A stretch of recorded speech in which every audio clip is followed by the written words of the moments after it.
to form her Organization of Organizations, an association for folks involved in all the various aspects of the business of folk music. Around 120 of us came together for 4 glorious days in January 1989 at an upscale camp in Malibu, California. Wow, a chance to put faces together with the agents I have been dealing with for years and booking the Sunday concerts for the Society. What an overwhelming experience this gathering turned out to be. One thing that totally shocked me, the Philadelphia Folk Song Society is an anomaly. Most other organizations had an executive director and full-time staff. Back then, the Society only had one paid part-time secretary. So I just assumed all the other organizations were all volunteer run as well. I thought that's just the way it was. What an amazing eye-opener that proved to be. Bob actually ran the session on the last day where we decided to elect a steering committee and really form an organization. We elected 15 people from all over North America. Since the organization did not officially exist and had no money, we offered our house to this new steering committee to meet and lodge and officially form the organization. Before we left Malibu, this group exchanged phone numbers. Neither cell phones nor email were quite the thing yet. Everyone gave their home number except the executive director of Old Town School of Folk Music. This was a business conference for him, and therefore he only shared his business phone number. Staying at our house for just the 4 days was a rude awakening. He watched me nonstop on the phone whenever we took a break and came to realize, as he put it, there was no separation between my social life and my folk music involvements. These people were my life. No wonder we were able to successfully run an all-volunteer folk festival, said he.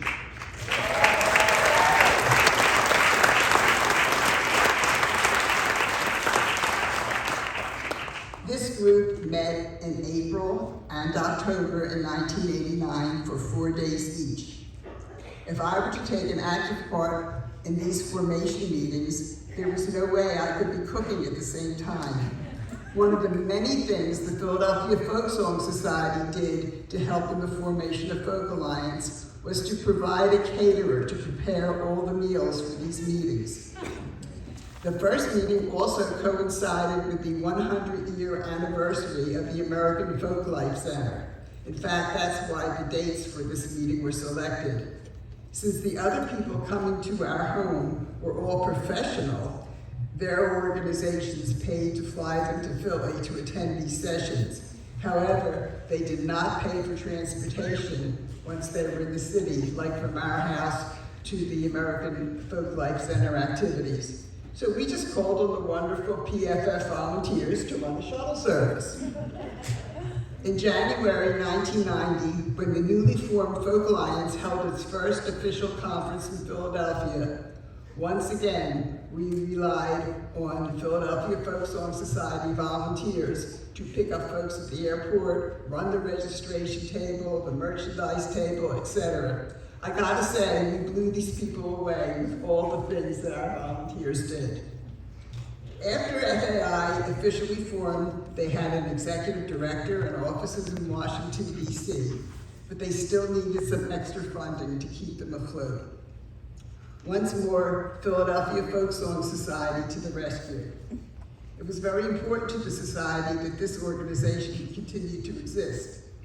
So for the first 4 years, PFS gave gifts of $5,000 to $10,000. Of course, this was during the time that our festival was doing extremely well financially and could more than afford to help in any way they could. In 1990, the Pennsylvania Environmental Council wanted to sponsor an event to commemorate the 20th anniversary of Earth Day and decided on Earth Week. They asked Shay for his help. He immediately said, "You want Dianne Tankle." When Pete said to me if I could have any type of celebration I wanted to close Earth Week, what would my dream be? At this point, I had been working with Toshi Seeger on the Clearwater Festival to raise money to clean up the Hudson River for about 10 years and always had dreamed of a similar festival on both sides of the Delaware River to raise funds to clean up the Delaware. I couldn't believe my ears when they said, let's make it happen. Once again, I called on our professional volunteers from the festival and the society. There was no way we could have pulled off this event without the amazing expertise of our volunteers. I called upon Tom West, who brought out Jim Jackson, and the two of them set up an entire security crew and an entire communications crew, along with walkie-talkies, remember those? To cover both Wiggins Park side and Camden and the Pence Landing side here. We also had Fred Hartheimer on the Philly side and Deb Halpert on the Jersey side as stage managers to keep these incredible concerts going. In addition to the concerts and the water shows, Dan Ruthin was in charge of renting out all the environmental and social justice booths and also did a superb job.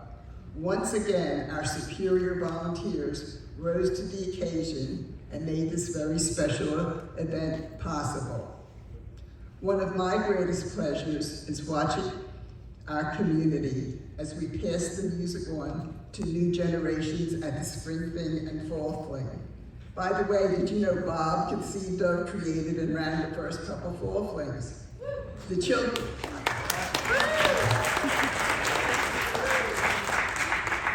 The Children's Open Stage is a breeding ground for tomorrow's stars.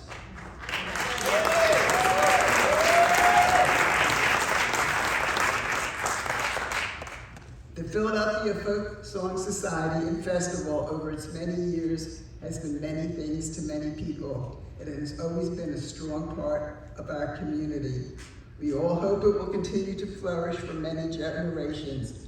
I am very proud to have contributed just a small part to its incredible legacy. Thank you.